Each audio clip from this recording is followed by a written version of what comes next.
We're going to look at the rhythm part for Blue Day. You'll notice the strumming part has the same rhythm for most of the song as Lights Off, which is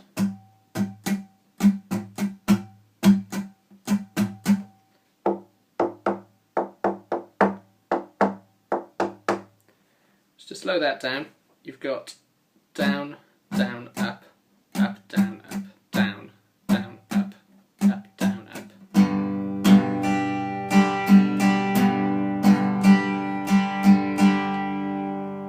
A bit slower.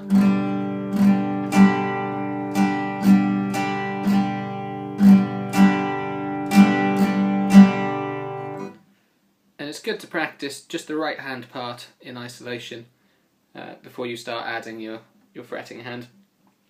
If you're struggling with getting your downs and ups right, basically you want to keep your hand going almost like a pendulum all the time. But if you can't quite get the hang of that, just pick the thickest, the bottom, and the top, the thinnest string, and do down,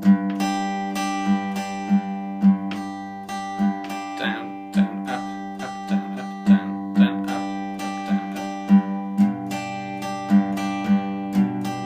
And then as you go and develop that into a full strum,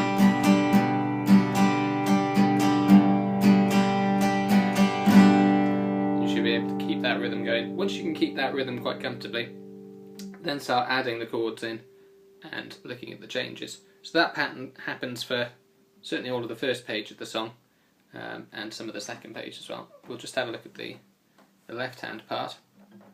So you're starting with a G chord, which we've looked at in some of the other songs. So best way to fret this is have your ring finger and your little finger on top string on 3rd fret, then stretch around with your index finger on 2nd fret on A string, which is the second thickest one, and then on the lower string, the thickest one, have your middle finger coming around here. And it's a good idea to have your fingers as close to the frets as you can without touching them. You're going to get a much better sound having your fingers, say, here than you would having it back there. And also you don't want to be over the fret, because that'll mute the note as well. So just behind the fret.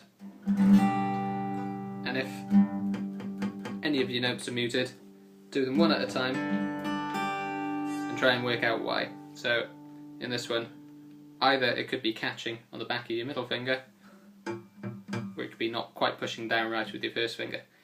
If that happens, don't try and push down too hard with your left hand, because that'll just make your fingers sore. Try and wiggle your wrist about and make sure this part of your finger is straight, or as straight as it can be, and you should be able to wiggle it around until they all ring out nicely. Same with your strumming hand. Don't hold the pick too tightly, otherwise you end up with quite a loud, unmusical sound. If you hold it quite softly, just with your thumb flat on the one side and your index finger curled around the back, just nice and loose,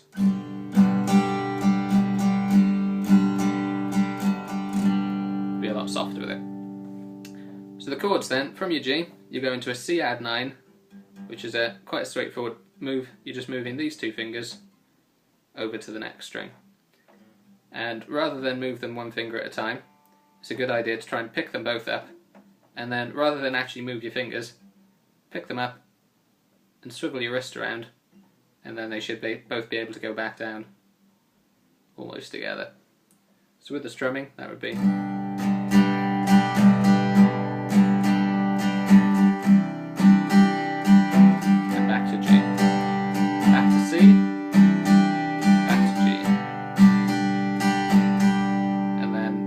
chord of this part is D, so you can leave that finger on where it is, then first finger on the next string down on the G string, 2nd fret, and your middle finger on the thinner string, so you've got these down.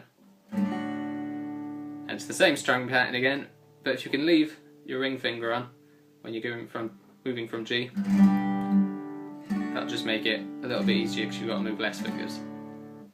So the pattern so far.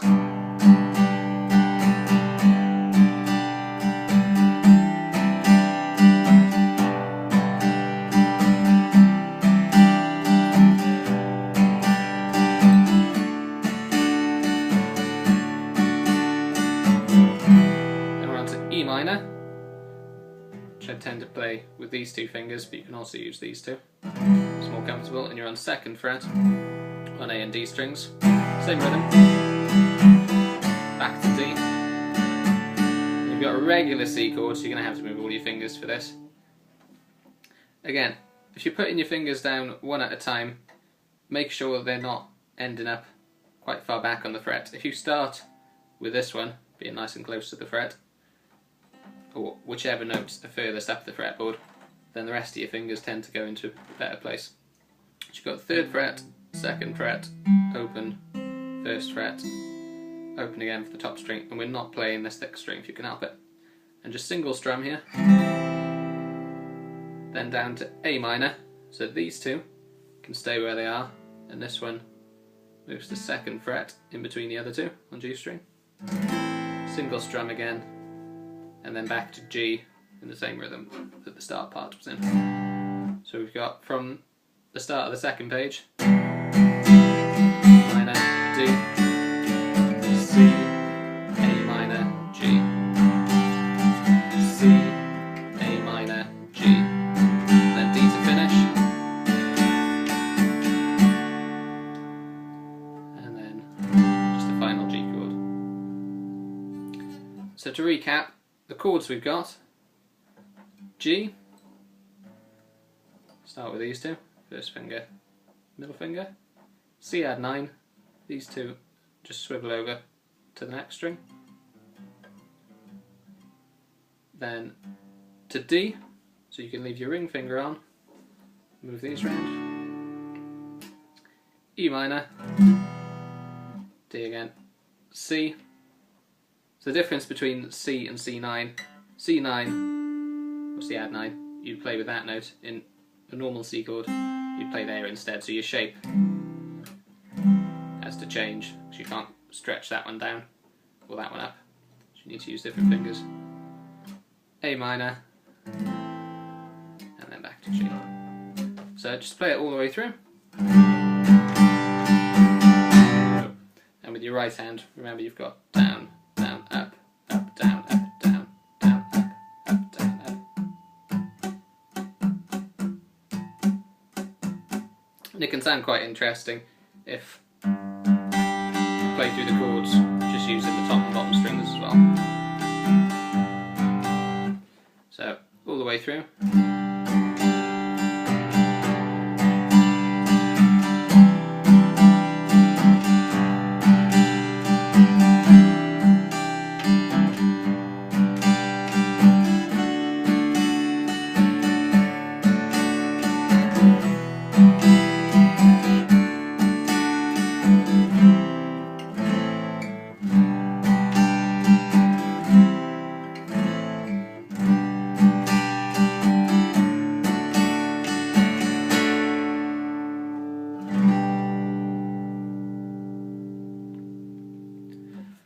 And this is quite similar to lots of other songs. For example,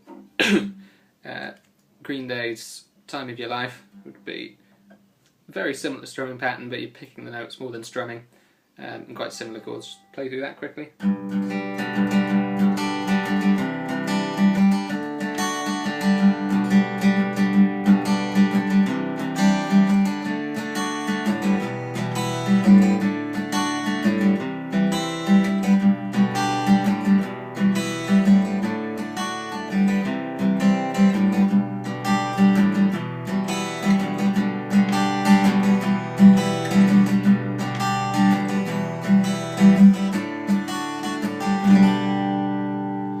Also a little bit similar to Brown Eyed Girl. Same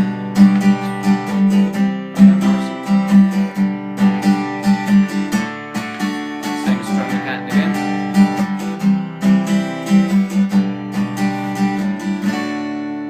And many more songs besides. If you have any questions, you're always welcome to email.